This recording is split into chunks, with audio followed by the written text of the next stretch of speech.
नमस्कार। म अहिले यो एनआरएनए क्यानाडाको निर्वाचन 2025-27 को जुन अहिले मुखमा आएको छ, त्यो बेलामा चाहिँ एनआरएनए क्यानाडाका अध्यक्षले चाहिँ जुन एउटा सन्देश भन्नुभयो, अब त्यसलाई चाहिँ मैले चाहिँ कसरी लिएको छु भन्दाखेरि, नेपालमा प्रधानमन्त्रीले चाहिँ आज मैले जनताका नाममा चाहिँ मैले सम्बोधन व्यक्त गरेको छु भन्ने तरिकाको जस्तै गरी चाहिँ उहाँले हाम्रो नेपाली कम्युनिटीलाई चाहिँ भनौँ तर्क वितर्क जे गरेर होस् कन्भिन्स गर्न खोज्नुभयो। जुन उहाँको कन्भिन्समा चाहिँ सबैभन्दा बढी जोड चाहिँ केमा थियो भन्दाखेरि, उहाँको जोड भनेको चाहिँ सदस्यता लिइदिनु पर्यो, हामीले के गऱ्यौँ, अहिलेसम्मका कामहरू के गरिरहेछ एनआरएनए क्यानाडाले भन्ने पक्षमा थियो। मैले अहिले यो एनआरएनए क्यानाडाको 2025-27 को निर्वाचनमा चाहिँ एनआरएनए क्यानाडाको सदस्य नलिएर सदस्यता बहिष्कार गर्ने घोषणा गरेको छु। किन? मसँग केही भनौँ अब आपत्ति विपत्तिहरू छन्। हो, उहाँले भने जस्तै गरी एनआरएनए क्यानाडालाई एउटा संस्थालाई चाहिँ हामी नेपालीहरूलाई चिनाउने, नेपालीहरूलाई गर्ने एउटा संस्था चाहिँ 2007-08 देखि अहिले 2024-25सम्म आउँदाखेरि चाहिँ करिब 20-25 वर्षको समयमा चाहिँ जुन नेतृत्व गरेर एउटा नेपालीलाई चिनाउनको लागि जे जति जसले प्रयास गर्नुभयो त्यसको लागि उहाँहरूलाई धन्यवाद। कुनै पनि पक्षमा के हुन्छ भने सकारात्मक र नकारात्मक दुईटै कुराहरू हुन्छन्। अब मेरो कुरा भनेको यो एनआरएनए क्यानाडा या एनआरएनए ग्लोबल भनेको एउटा गैर राजनीतिक र गैर नाफामुखी संस्था हो। यो मेरो धारणा हो। सबैभन्दा पहिले हो, हामी नेपालमा हुँदाखेरि कोही कुन राजनीतिमा, कोही कता, कोही कसको सपोर्टमा केमा थियौँ, त्यो हामी उहाँ हुँदाखेरिको कुरा हो। किनभने नेपालमा त्यो नभइकन टिक्न सकिँदैन। त्यसैले गर्दाखेरि काहीँ न काहीँ आबद्ध हुनुपर्ने हुन्छ। अब आफ्नो परिवारको कारणले हुन्छ, आफ्नो कोही साथीभाइको कारणले हुन्छ। यसरी इन्फ्लुएन्स भएर चाहिँ नेपालको चाहिँ त्यही थियो, नीति नियति नै त्यो कारणले गर्दाखेरि लागेको भएको थियो। तर अब क्यानाडामा आइसकेपछि पनि लगातार निरन्तर रूपमा त्यही राजनीतिक दलको चाहिँ सदस्यको रूपमा चाहिँ राजनीति गरिरहेको मान्छेले चाहिँ नै र अथवा त्यो मात्रै नभइकन कुनै राजनीतिक दलको, जस्तो अब म तपाईँलाई उदाहरणै दिन्छु, नेपाली काङ्ग्रेसको जुन जनसम्पर्क समिति क्यानाडा भन्ने जुन संस्था छ, त्यो नेपाली काङ्ग्रेसको संस्था हो। क्यानाडा स्थित नेपाली काङ्ग्रेस अथवा प्रजातान्त्रिक विचारधारालाई समेटेर चाहिँ अथवा विचारधारा लिने मान्छेहरूलाई समेटेर बनाइएको संस्था हो त्यो। अर्कोतिर तपाईँको एमालेको चाहिँ नेकपा एमालेको जुन अर्को संस्था छ, प्रवासी मञ्च भन्ने संस्था छ, त्यो एमाले समर्थक मान्छेहरूले चाहिँ खोलेको संस्था हो। त्यही संस्थाको चाहिँ अहिले क्यानाडा आइकन पनि कार्य समितिमा रहेका अथवा कुनै पदमा रहेका अथवा चाहिँ भनौँ न एउटा साधारण सदस्यता लिएका त्यस्ता खालका मान्छेहरूले नै यहाँ चाहिँ अहिले पनि सदस्यता चाहिँ घोषणा गरिरहेका छन्। अब मेरो विमति यही हो, तपाईँले राजनीति गर्न पनि पाउनुहुन्छ, तपाईँ एमाले हुन पनि पाउनुहुन्छ, तपाईँ काङ्ग्रेस हुन पनि पाउनुहुन्छ, तपाईँ माओवादी हुन पनि पाउनुहुन्छ, त्यसमा हाम्रो केही छैन। तर तपाईँ यदि राजनीति गर्दै हुनुहुन्छ र तपाईँको नाम पार्टीमा, त्यो पार्टीमा अथवा त्यो संस्थामा आबद्ध छ भने तपाईँ एनआरएनए भन्ने संस्थामा किन आउनुहुन्छ? एनआरएनएको अर्थ अघि मैले भनिसकेँ, यो एउटा गैर राजनीतिक र गैर नाफामुखी संस्था हो। अब अर्को कुरा भनेको, यो संस्थामा काम गर्नको लागि आउने मान्छे भनेको अब भनौँ संस्थालाई चाहिँ भोलिन्टियर अथवा म चाहिँ भोलिन्टियर रूपमा चाहिँ मैले काम गर्ने भनेर आउने हो। यो संस्थामा आएर लाभ लिनको लागि आउने होइन। अब यो संस्थामा आएर काम गर्नको लागि जसले जागिर गर्छ, जो एउटा निश्चित एउटा मासिक आम्दानीमा पालिनु पर्ने हुन्छ, अथवा भनौँ अब त्यस्तो मान्छेहरूको के हुन्छ, अब नर्मल्ली हामी जो नेपालीहरू अथवा जो यहाँ बाहिर आएका छौँ, अब कोठा भाडा तिर्नु पर्यो, घर भाडा तिर्नु पर्यो, मोर्गेज तिर्नु पर्यो, बिल तिर्नु पर्यो, फोनको बिल तिर्नु पर्यो, इन्टरनेटको बिल तिर्नु पर्यो, गाडीको इन्सुरेन्स तिर्नु पर्यो, गाडीको पैसा तिर्नु पर्यो। यसो गर्दा गर्दै त्यो सीमित आम्दानी भएको मान्छेको के हुन्छ भन्नुहुन्छ भने उसले चाहिँ आफ्नो महिनाभरिको घरको बिल तिर्नको लागि पनि उसलाई चाहिँ धौधौ भइरहेको टाइपको मान्छेहरू चाहिँ संस्थामा आएर म यो संस्थालाई चाहिँ समाजसेवा गर्छु भनेर आउँछ भने उसले के यहाँ समाजसेवा गर्न सक्छ होला। जस्तो उदाहरणको लागि ल कोही मान्छे चाहिँ संस्थाको कुनै एउटा भनौँ मेन यो भाइटल पोस्टमा चाहिँ यस्तो भइरहेको मैले देखिरहेको छु। जस्तो संस्थाको चाहिँ कोही सचिवमा, कोही अध्यक्षमा, कोही उपाध्यक्षमा कोही उठ्यो। अब त्यो मान्छे ल अब आज एकै दिनमा मोन्ट्रियलमा भनौँ यो महिनाभरिमा मोन्ट्रियलमा एउटा कार्यक्रम पर्यो, भ्यान्कुभरमा एउटा कार्यक्रम पर्यो, अनि क्यालगरीमा अर्को कार्यक्रम पर्यो, अनि सस्क्वाचनमा अर्को कार्यक्रम पर्यो। अनि मान्छेले चाहिँ समुदायको मान्छेले चाहिँ अध्यक्षज्यू अथवा सचिवज्यू आइदिनु पर्यो, हाम्रो यसो चाहिँ के अरे प्रोग्राम हुन लागेको छ, यसो आएर तपाईँले चाहिँ हाम्रो प्रोग्रामलाई यसो सहयोग पनि गरिदिनु पर्यो, आर्थिक सहयोग पनि गरिदिनु पर्यो, अनि चाहिँ हाम्रो संस्थालाई चाहिँ यसो उद्घाटन अथवा केही गरिदिनु पर्यो भनेर कसैले बोलायो भने त्यहाँ जाने बेलामा जुन टिकट काट्ने पैसा हुन्छ त्यो पैसा संस्थाको पैसाले अथवा एनआरएनए क्यानाडाको पैसाले काटेर जानुपर्ने भयो भने त्यो मान्छेले समाजसेवा गरेको भयो कि त्यो संस्थालाई त्यो मान्छे बर्डन भयो हो। त्यसै कारणले गर्दाखेरि जो मान्छेसँग समय छैन, जो मान्छेसँग अब पैसा छैन, पैसा पनि महत्त्वपूर्ण कुरा हो, किनभने तपाईँले यो संस्था भनेकै समाजसेवाको लागि गर्ने हो भनेर हामीले अघि नै मैले मेरो बुझाइ त्यो छ। भनेपछि अब समाजसेवा गर्नको लागि त कसैले अब माग्यो तपाईँलाई केही प्रोग्राम गर्दैछ नेपाली, अब हाम्रो त यहाँ त विभिन्न खालका कोही राईका प्रोग्राम छन्, कोही मगरका छन्, कोही गुरुङका छन्, कोही के छन्, कहिले लोसार हुन्छ, तपाईँलाई $500 चन्दा माग्यो, तपाईँ त्यहाँ चन्दै दिन सक्नुहुन्न, तपाईँसँग त हैसियतै छैन भने तपाईँले त्यहाँ के समाजसेवा गर्नुहुन्छ? तपाईँले चाहिँ संस्थाको पैसा त्यहाँ हाल्नुहुन्छ, संस्थाको पैसा गर्नुहुन्छ, 2-4 पैसा यसो कसैलाई समाजसेवा पनि गर्न सक्ने अथवा चाहिँ के अरे भनौँ न अब दान पनि गर्न सक्ने, आफूलाई कहीँ जानु पर्यो भने के अरे खर्च पनि गर्न सक्ने खालको मान्छे चाहिँ यो संस्थामा आउनुपर्छ भन्ने मेरो चाहिँ धारणा हो। किनभने अहिले यहाँ जति पनि आइरहेछन् आउने मान्छे कस्ता छन्, त्यही जनसम्पर्क समितिमा काम गरेको, प्रवासी मञ्चमा काम गरेको, अनि अब उनीहरूको के हुन्छ भन्दाखेरि राजनीतिक दलको सदस्य भएको मान्छे भइसकेपछि अब उसले जित्यो भने के गर्छ, पक्कै पनि भोलि गइसकेपछि त्यही राजनीतिक भनौँ त्यही दलकै फेभरमा अथवा त्यही संस्थाकै फेभरमा उसले काम गर्छ। त्यो कारणले गर्दाखेरि यो चाहिँ हुनु हुँदैन भन्ने धारणा राखेको कारण चाहिँ त्यो हो। अब त्यस्तो भयो भने त तपाईँ के अरे तपाईँसँग त्यो समाजसेवा गर्नको लागि आफूसँग पैसा भएन र खट्नु भनौँ अब समय भएन भने तपाईँले संस्थालाई र भनौँ परेको बेलामा तपाईँले केही गर्न सक्नुहुन्न। त्यो भनेको तपाईँ बर्डन हुनुहुन्छ। त्यो कारणले गर्दाखेरि यस्तो मान्छेहरूले चाहिँ यहाँ सदस्यता अथवा आफू सदस्य अथवा भनौँ एकचोटि एनआरएनएमा बसेर यसो काम गरौँ त कस्तो रहेछ के रहेछ हेरौँ गरौँ भनेर संस्थाकै पैसा खर्च गरेर गर्नको लागि चाहिँ अब यो संस्थामा नआइदिनुहोस् भन्ने मेरो धारणा हो। त्यसैले गर्दाखेरि राजनीतिक दल र 3टा कुरा भयो। एउटा राजनीतिक दलमा आबद्ध भएको मान्छे नआउनुहोस्, अर्को भनेको समय आफूसँग छैन भने त्यो मान्छे नआउनुहोस्, अर्को भनेको तपाईँसँग पैसा छैन भने त्यो पनि नआउनुहोस्। किन भन्दाखेरि यो 3टै कुरा यसको लागि अति आवश्यक छ है। मेरो यो पहिलो धारणा हो। त्यसैले गर्दाखेरि यस्ता मान्छे जबसम्म यहाँ संस्थामा दोहोरिरहन्छन् आइरहन्छन् तबसम्म म सदस्यता लिन्न। अब हामीले समय र पैसा अनि संस्थालाई चाहिँ म के अरे भनौँ समाजसेवा गर्छु भन्ने धारणा भएको मान्छेलाई चाहिँ चयन गर्नुपर्छ। एउटा कुरा मेरो त्यो भयो। अब अर्को भनेको हिजो अस्ति हाम्रो एकजना साथीले यहाँ लन्डन ओन्टारियोबाट एउटा स्ट्याटस हाल्नु भएको थियो। सुरेन्द्र निरोला हो उहाँको नाम।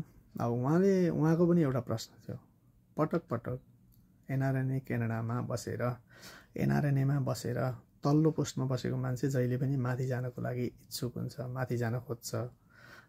किन तपाईँले 2 वर्ष सेवा गरेर अर्कोलाई किन मौका नदिने भनेर उहाँले भन्नुभएको थियो। कुरा ठिकै हो, मौका दिनु पऱ्यो। किन भन्दाखेरि तपाईँ सचिवमा बसेर तपाईँले एकचोटि काम गरिसकेको मान्छे तपाईँ अध्यक्ष किन हुनु खोज्नु पऱ्यो? हो, यसको बारेमा यहाँ बजारमा विभिन्न खालका हल्लाहरू छन् है। तल्लो पदमा बसेको मान्छे माथि किन पदोन्नति नखोज्छ भन्दाखेरि उसले तल हुँदाखेरि अलिअलि यसो चाट्न पाएको हुन्छ संस्थाको, माथि हुँदाखेरि आफ्नै हातमा आइसकेपछि अलि मजाले चाट्न पाउँछु भनेर ऊ जान खोज्छ। त्यो 100% हो। किन भन्दाखेरि संस्थामा विभिन्न खालका अब आम्दानीहरू हुन्छन्। जस्तो उदाहरणको लागि केही लाभहरू, म तपाईँलाई प्रत्यक्ष आर्थिक लाभैको कुरा गर्दिनँ। जस्तो अब संस्थाको आम्दानीबाट आफ्नो मनलाग्दी खर्च गर्न पाइयो, नम्बर 1 त अलि माथि गइसकेपछि। अर्को भनेको संस्थाको खर्चमा तपाईँ नेपाल कतिचोटि आउनु जानुभयो? म माधवजीलाई नि प्रश्न गर्छु। तपाईँ 2 वर्ष जुन कार्यकालमा तपाईँ एनआरएनए क्यानाडाको अध्यक्ष हुनुभयो। तपाईँ के नाममा, अब गोष्ठीका नाममा, सभाका नाममा, सम्मेलनका नाममा, एनआरएनएको चुनावका नाममा तपाईँ चाहिँ नेपाल जानुभयो। तपाईँ नेपाल जाँदा आउँदाको टिकट खर्च तपाईँले आफैले काट्नुभयो कि तपाईँले संस्थाबाट कटाउनु भयो है? त्यहाँ छ मेन कुरो। हो, यो गर्न पाइरहेछन् मान्छेले। वर्षमा 2 पटक 3 पटक भए पनि यसो नेपालमा जान पाइन्छ। नेपालमा गएर चाहिँ यसो राजनीतिक साइनो पनि लगाउन पाइन्छ, बा गर्न नि पाइन्छ। अब बा पक्षका जानेहरू बाबा भन्न नि पाइयो। अब उता देउबाकातिर भएकाहरू देउबा भन्न नि पाइयो। त्यो कारणले गर्दाखेरि त्यो सुधार्नको लागि चाहिँ माथि आएर अझ राजनीतिक रूपमा चाहिँ आफूलाई माथि ल्याउनको लागि चाहिँ त्यहाँबाट चाहिँ मान्छेहरू आइरहेका छन् है। अर्को लाभ त्यहाँ। अर्को भनेको एकदमै धेरै मान्छेहरूको मनमा एउटा आइरहेको प्रश्न भनेको यो संस्थामा जो मान्छेहरू माथि तल जहाँ बसेर काम गरिरहेका छन् उनीहरूले विभिन्न गोष्ठीको नाममा, विभिन्न कार्यक्रमको नाममा गायकहरू अथवा गायकहरूसँग चाहिँ मान्छेहरू बोलाउने अनि उनीहरूलाई चाहिँ एनआरएनएको चाहिँ के अरे लेटर प्याड दुरुपयोग गर्ने, चिठी लेखिदिने अनि भिसा लगाउनको लागि सहयोग गरिदिने अनि त्यहाँबाट चाहिँ आर्थिक लाभ लिन्छन् र त्यसरी चाहिँ अर्को कमाउ धन्दामा चाहिँ आम्दानी गर्न सकिन्छ भन्ने चाहिँ मान्छेहरूको एकदमै ठुलो गुनासो छ है। अब यसरी मान्छे अब यहाँ ल्याउने, अब त्यसरी इलिगल ल्याइदियो अनि यहाँ आएपछि लुकिदिन्छन्। लुकेपछि अब फेरि छिर्नैलाई नै मान्छेले चाहिँ के अरे पैसा तिरिरहेको छ। घुम्न आउनको लागि मात्रै पनि मान्छेले पैसा तिरिरहेको छ। जुन यसरी पनि चाहिँ संस्थामा काम गरेका मान्छेहरूले संस्थाको लेटर प्याडको दुरुपयोग गरेर चाहिँ संस्थाको पैसा चाहिँ अथवा पैसा झ्वाम पारिरहेका छन् भन्ने खालको हल्लाहरू आएको छ। त्यो कारणले गर्दाखेरि यस्ता लाभहरू लिन पाउने भएको कारणले गर्दाखेरि तल्लो पोस्टमा हुने मान्छेहरू चाहिँ माथि जान खोज्छन् है। त्यसैले गर्दाखेरि यस्ता मान्छेहरूसँग चाहिँ हामीले सचेत हुनुपर्छ है। यो पनि एउटा आम हाम्रो नेपालीहरूको चाहिँ गुनासो छ। अब त्यसैमा मलाई भन्न मन लाग्यो, यहाँ टोरन्टो अथवा कतिपय क्षेत्रहरूमा कहिलेकाहीँ यसो केही कार्यक्रमहरू हुन्छ। अब यसो हामी त्यहाँ गइरहन्छौँ, हामी साथीहरू पनि हुन्छौँ। त्यहाँ एनआरएनएका खै के हुन् सदस्य, उपाध्यक्ष, अध्यक्ष यताउति भनौँ न आइरहेका हुन्छन्, सचिव। अनि त्यहाँ के हुन्छ, उनीहरूले हामीलाई नचिने जस्तो गर्छन्। यसो आयो एकचोटि ऊ गऱ्यो, अब के अरे जो अलिकति दाम दिने मान्छेहरू हुन्छ, ऊ दिने मान्छेहरू हुन्छ, यस्तो व्यवस्था गरिदिने यस्तो खालको पनि चाहिँ गरेको पाइन्छ। जो मान्छे हिजो हाम्रै मतबाट चुनिएको हुन्छ उसले नै हामीसँग चाहिँ नचिने जस्तो गर्ने। अब चिनेन भने के हुन्छ, मैले तपाईँलाई चिनिनँ, अहिलेसम्म देखाएको थिइनँ, कता के हो, यसो नबोलिदिने, अलिक ठुलो हुने, त्यहाँ जाने, यसो भाषण फुसन मात्रै गर्ने, हिँड्ने, यस्तो खालको पनि चाहिँ पाइएको छ होइन। त्यसले गर्दाखेरि पनि मान्छेहरू अलिकति यसमा अलि असन्तुष्ट भइरहेको, आफ्नो मात्रै चाहिँ नेटवर्क बनाउने, आफ्नो छवि बनाउने अनि मान्छेको पछि लाग्ने, व्यापारीको पछि लाग्ने, पैसा चन्दा दिनेको पछि लाग्ने, अरूलाई चाहिँ बाल नदिने भन्ने खालको चाहिँ मान्छेहरूमा पर्न गएको छ। अब म आज हाम्रो अध्यक्ष माधव दुलालले जुन भिडियो भन्नुभयो त्यसमा म केही कुराहरू चाहिँ तपाईँहरूमाझ यसो टिप्पणी गर्न चाहन्छु, मलाई लागेको कुराहरू। अब उहाँले दुईटा पाटाको कुरा गर्नुभएको थियो है। एउटा भनेको जो इस्टाब्लिस आउन लागेका हामी जुन यहाँ इस्टाब्लिस भएका मान्छेहरू छन्, हाम्रो सम्पत्ति, नागरिक अनि लगानी, नेटवर्क आदि इत्यादिको कुरा गर्नुभयो। अब अहिले पनि अनि तपाईँको त्यो हाम्रो नेपाल सरकारको बेकुबी हो। यहीँको क्यानाडाकै प्रधानमन्त्री हेर्नुहोस्, 3-3वटा नागरिकता छ भएको मान्छे छ, तर उसले क्यानाडामा सेवा गरिरहेछ। अब यसको लागि केन्द्रदेखि लड्नु पर्यो नि एनआरएनएलले। हो त्यही भएको कारणले गर्दाखेरि हामीले के अरे चाहिँ उनीहरूलाई केन्द्रको नेतृत्व गर्न पठाएको हो त्यहाँ लड्नको लागि। अब त्यहीँबाट गर्न सकेका छैन। त्यहीँ के छ, राजनीति छ। बाको पक्षको मान्छेले जित्छ कि, अर्को देउबा बाकोले जित्छ कि, के अरे अर्को केपी बाले जित्छ कि। अब त्यो भइसकेपछि के भयो, हो त्यहीँबाट राजनीति सुरु भयो। त्यसले गर्दाखेरि उनीहरूले चाहिँ अब अहिले के छ, नागरिकताको कुरा आयो, त्यो अधिकार बिनाको नागरिकता भन्नाले अहिले पनि हामीलाई हाम्रो पौत्रिक सम्पत्ति नेपाल सरकार के अरे हाम्रो आफ्नो पैतृक सम्पत्ति लिनको लागि नेपाल सरकारले हामीलाई रोक्न सक्छ। हामी नेपाली हो, हामी नेपाली नागरिक हो, हामी नेपालमा जन्मेको, हाम्रो जन्मस्थान अहिले पनि नेपालमै छ। तर हामी आफ्नो कामको सिलसिलामा, कर्मको सिलसिलामा अथवा रोजगारीको सिलसिलामा हामी विदेश आएका छौँ, विदेश आएर बसेका छौँ। कसैले यहाँको नागरिकता लिएका छन्, कसैले यहाँको नागरिकता लिएका छैनन्। तर हामीले त्यहाँ गएर भोटिङ राइट बाहेक अरू सबै अधिकार हामीलाई नेपाल सरकारले खोज्न मिल्दैन र खोज्न सक्दैन। हो यो काम चाहिँ गर्नु पर्यो। त उहाँले चाहिँ के अरे इस्टाब्लिस भएको मान्छेहरूलाई यो सुरक्षित गर्छौँ भनेर भन्नुभएको छ। यो मुद्दा यो अहिलेसम्म बनेकै छैन, यो जस्ट मान्छेलाई भुल्याउने बेलो मात्रै हो। अब नयाँ आएका मान्छेहरूलाई हामी नेटवर्किङ गराउँछौँ, लिङ्क गराउँछौँ, ट्रेनिङ गराउँछौँ, अनि त्यस पछाडि यताउति भनेर भन्नुभयो। तर अब रेज्युमे लेखाउँछौँ, यो लेखाउँछौँ, त्यो लेखाउँछौँ भन्नुभयो। अहिलेको मान्छे तपाईँको त्यो रेज्युमे लेखाउने मान्छे पनि त्यही के अरे गुगलमा नै अहिले गएर अहिलेको युवाहरू अहिले 11-12 ब्याचलर मास्टर्स जे पढ्ने आएका छन् उनीहरूले गुगलमा नै गएर रेज्युमे कसरी बनाउने भनेर खोज्यो भने त्यो सबै पाउँछ। तपाईँको त्यो एउटा कार्यक्रम गर्ने एउटा के अरे एउटा वार्षिक कार्यक्रम अन्तर्गत थियो होला, त्यसैले मैले गरेँ भनेर भन्नुहोस्। तर हामीले यो विद्यार्थीहरूलाई टार्गेट गरेर यो गरेर त्यो गरेर नभन्नुहोस्। तपाईँको त्यो लिन कोही आउँदैन। अहिले यो गुगलको जमानामा, तपाईँको चाहिँ युट्युबको जमानामा, फेसबुकको जमानामा सबैले त्यहीँबाट हेरेर सबै कुराहरूको चाहिँ के अरे आफूले गर्न जान्ने हुन्छन् र त्यहीँ लेखाइदिन्छ होइन। त्यो तपाईँले गर्नुभयो हो। त्यो मैले अघि भने तपाईँको एउटा वार्षिक कार्यक्रम हो, एनआरएनएलले गर्ने यी कार्यक्रमहरू छन्, त्यो कार्यक्रमलाई चाहिँ हामीले निरन्तरता दिने हो भनेर भन्ने हो। अब अर्को मैले अस्ति भर्खरै यहाँ केही थरी साथीहरू चाहिँ के अरे एनआरएनएलले चाहिँ के अरे फलानु ठाउँमा चाहिँ शिविर ल्यायो, यो ल्यायो, ओटावाबाट के अरे ओटा के अरे नेपाली राजदूतावास ओटावाको चाहिँ के अरे यहाँ आएर सेवा दियो, सुविधा दियो भन्नुभयो।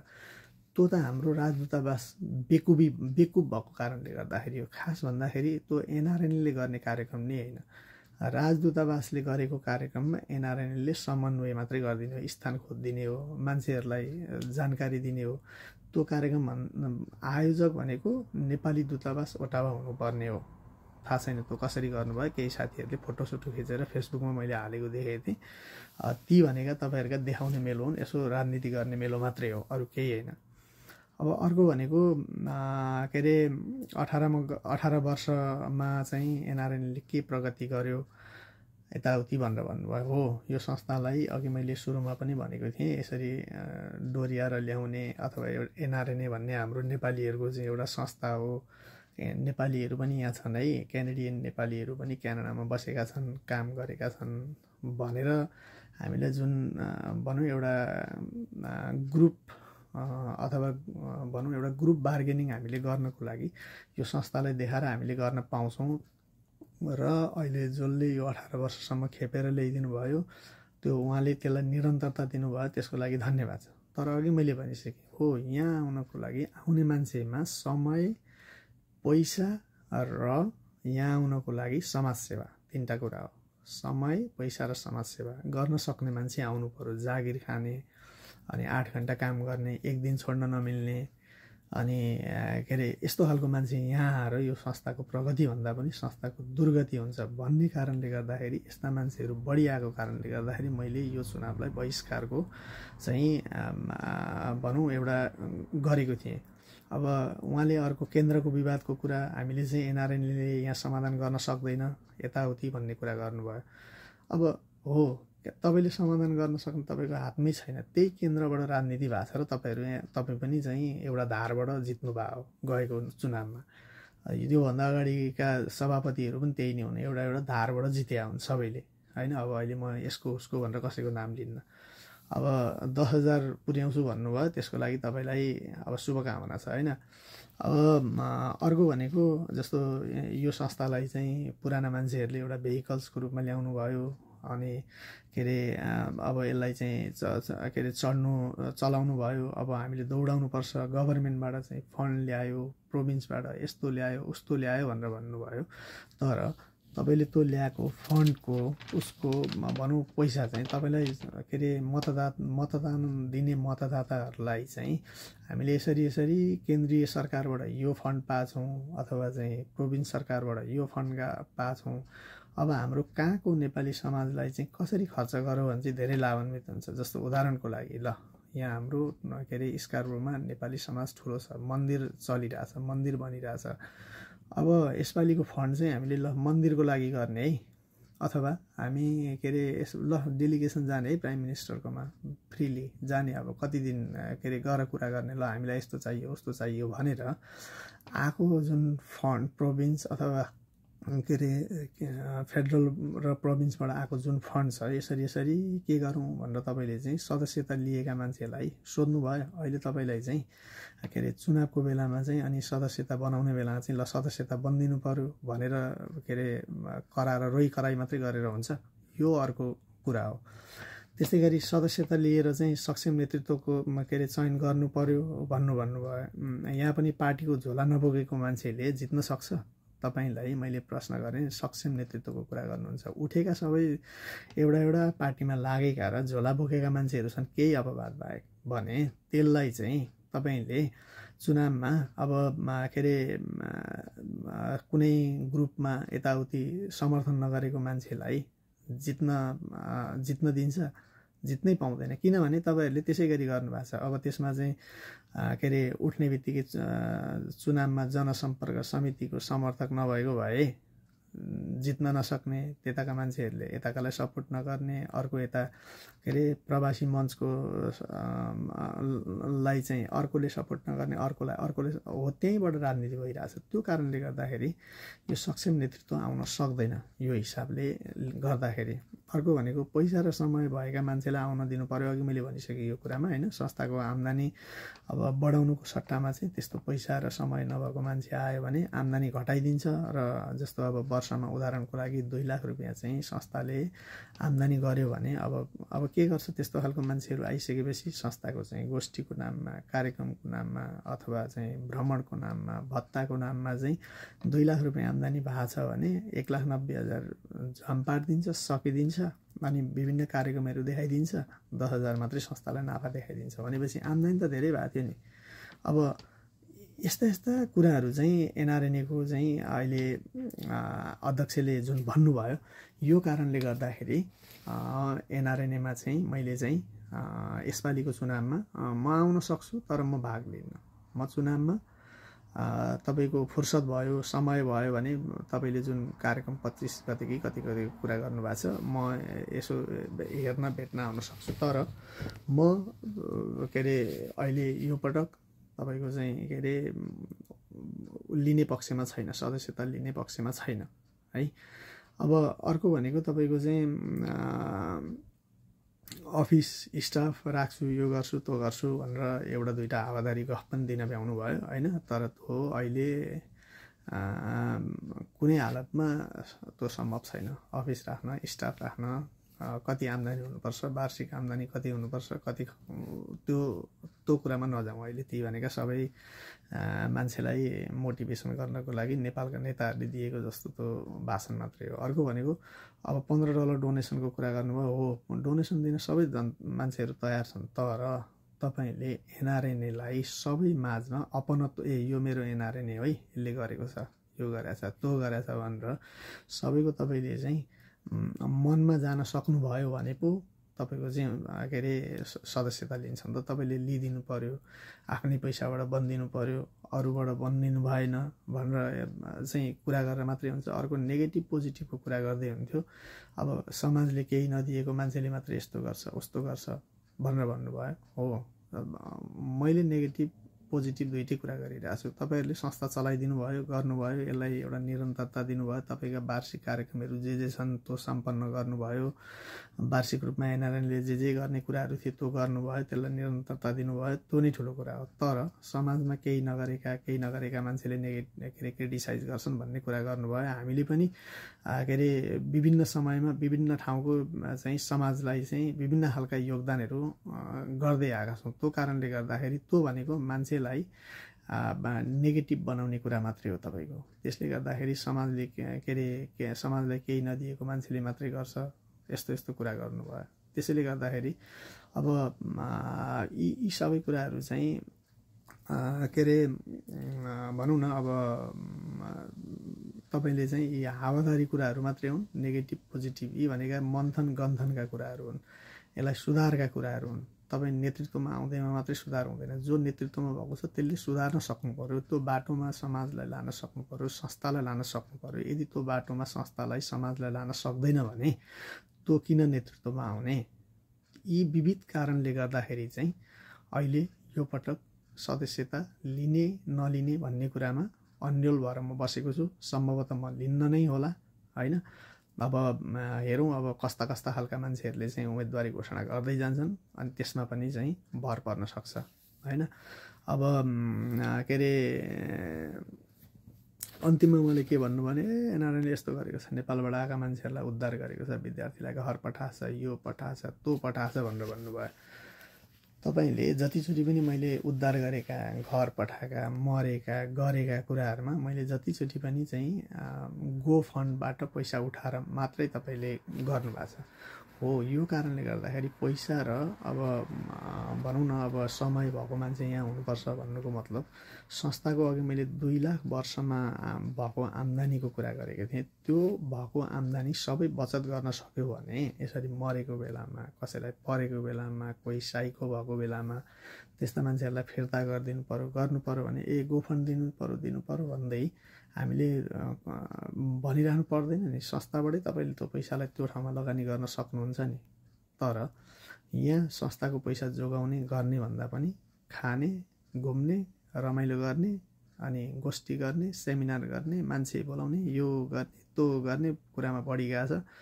र अब सदस्यताकै कुरामा पनि मैले भनेको थिएँ, आफै मान्छेहरूले सदस्यता बनेर यहाँ सदस्य लिने मान्छेहरू गएको चुनावमा पनि मैले अस्ति पनि एउटा फेसबुकमा स्ट्याटस लेखेको थिएँ, 30% मान्छेहरूले चाहिँ सदस्यता किनेका छैनन्, अरूले किनिदिएका छन्। हो, त्यो कारणले गर्दाखेरि यिनै विविध कारणले गर्दाखेरि एनआरएनएमा चाहिँ फेयर नेतृत्व आउन सक्दैन। र फेयर नेतृत्व आउनको लागि अघि मैले भनिसकेँ, पैसा भएको, समय भएको र समाजसेवा गर्न सक्ने मान्छे हुनु पर्यो। जुन कुनै राजनीतिक दलमा नेपालमा हुँदा जे थियो होस्, तर क्यानाडा आइसकेपछि कुनै पनि राजनीतिक दलको सदस्य नलिएको अथवा त्यो राजनीतिक दलको कमिटीमा नभएको, त्यो राजनीतिक दलको पद धारण नगरेको त्यो मान्छे चाहिँ एउटा स्वतन्त्र मान्छे आइसकेपछि अनि बल्ल उसले चाहिँ गर्न सक्छ। हो, यो कुरा चाहिँ हामीले एनआरएनए क्यानाडाबाट थालनी गरेर केन्द्रसम्म पुर्याउन सकेर त्यो अनुसार गर्यो भने मात्रै हामीले चाहिँ अब नेपाल सरकारसँग लड्दाखेरि अब नेपाली अथवा हामी जुन गैर आवासीय नेपालीहरू भनेर जुन एउटा यो सामाजिक अथवा जुन एउटा भनौँ न गैर राजनीतिक संस्था छ, त्यो संस्थाको चाहिँ मर्म चाहिँ पुरा हुन्छ भन्ने चाहिँ मलाई लागेको छ। अब तपाईहरूले समय दिएर सुनिदिनु भएकोमा धेरै धेरै धन्यवाद। नमस्कार।